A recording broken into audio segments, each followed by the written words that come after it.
Hey friends, welcome back to our urban homestead and welcome back to another recipe for Holiday Extravaganza 2025. This series is to maybe give you guys some ideas for your holiday table, your little holiday function, or you can just use it on a regular daily basis. So I'm using my late mother-in-law's recipe for cranberry orange bread. It is really delicious, comes together very easy, no fancy equipment needed, and you're gonna love it. So let's get started. To start with, you're gonna want to preheat your oven to 350 degrees and grease a loaf pan. You can also do this in like a square 8x8 or 9x9 pan, but I think it comes out better in the loaf pan. And then we're gonna add 2 cups of flour. I will leave the recipe in the description.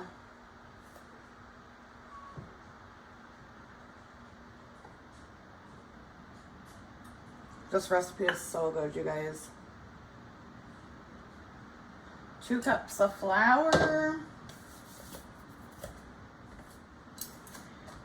1.5 teaspoons of baking powder,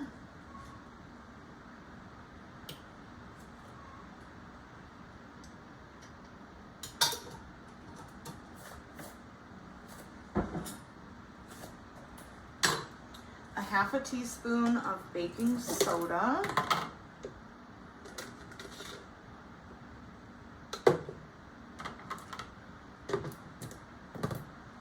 and a 1/2 teaspoon of salt.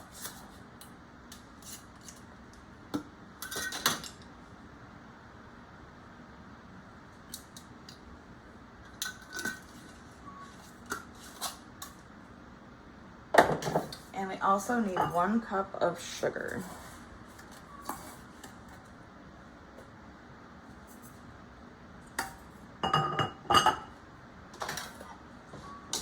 And we're going to mix this together until it's nicely combined.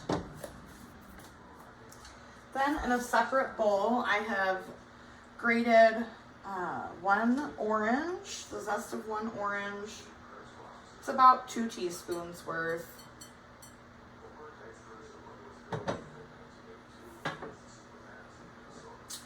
Half a cup of orange juice, 1/4 cup of water,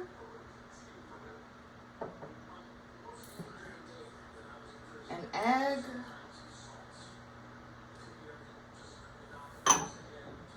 and 3 tablespoons of melted butter.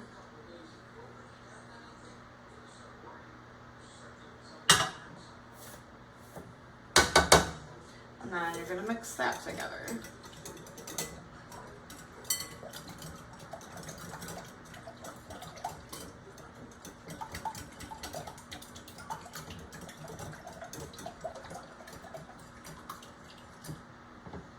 And then we're going to add the flour mixture.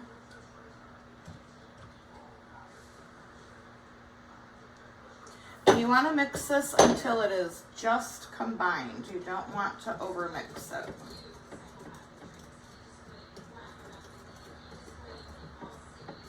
Because then if you do, like it'll be a tough bread. We don't like them tough. We want them moist. Sorry for anyone that doesn't like that word. And tender. There we go.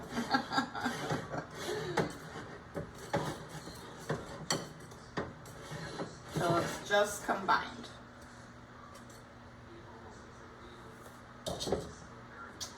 Now her recipe calls for 1 cup of fresh cranberries, but I have a whole bunch of craisins. So that's what I'm gonna use because I have a bunch of them. You can also, it calls for 1 cup of chopped nuts. We don't like nuts in this household. If you know, you know. So I'm gonna add the craisins into there and you're gonna gently fold it in. David.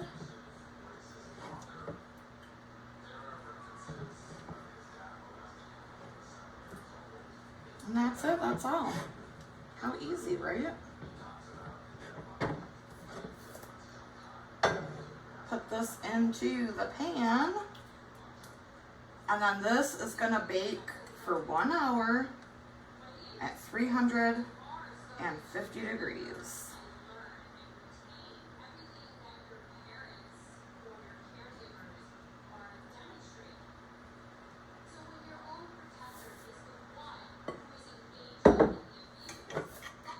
Into the oven it goes. I always get super nostalgic around the holiday season. Both of our mothers have passed, and holidays were like a big thing for both of our moms. The cooking and baking and all of that. And I like to use their recipes. It's just one way that I can feel close to them again and kind of carry on those wonderful traditions and that, you know, sense of family and the holiday spirit, if you will. So I really enjoy this time of year, and this is like the second year that I've done this kind of content, and I just love it. So I really do hope you guys are enjoying. Make sure you drop a comment below, and I'll see you in an hour when the bread's done. The hour is up. I have tested it. The knife has come out clean. Gonna let this cool in the pan for 10 minutes. After the 10 minutes, you're gonna transfer it to a cooling rack and let it cool completely. And that's what it looks like once it's sliced up. You could also make a glaze for this if you wanted to. That wasn't in Linda's recipe, and I don't believe she ever did. But if you wanted to make a glaze, just do like a little bit of orange juice and some powdered sugar and pour that on top of it. It'll be chef's kiss. So thanks so much for joining me on this holiday recipe. I hope you try it. Again, the recipe will be in the description. And as always, I'll see you next time. But until I do, abundance and blessings. Bye-bye.